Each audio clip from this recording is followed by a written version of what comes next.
Junior ডাক্তাররা সতর্ক যেন থাকেন, আজাদি স্লোগান যেন না হয়। 1947-এর 15ই আগস্ট দেশ স্বাধীন পেয়েছে, কতগুলো ছোড়া কদিন আগে বলেছে কাশ্মীর মাঙে আজাদি। এটা কি ভাষা? 65% লোক কাশ্মীরে ভোট দিয়েছে। কাশ্মীরের ভোটে এবারে একজনের মৃত্যু তো দূরের কথা, কারো ঢিল লাগেনি।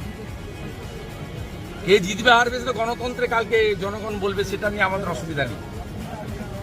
আমরা জানি যে শ্রীনগরে মুসলিম ভোট আমাদের দিবে না, সেটাও আমরা জানি। মোদিজি সেটা জেনেও নির্বাচন করেছেন, একটা লোকের গায়ে ঢিল পড়েনি। কলকাতার বুকে কাশ্মীর মাঙ্গে আজাদি হবে, ঘুরে বেড়াবে এরা।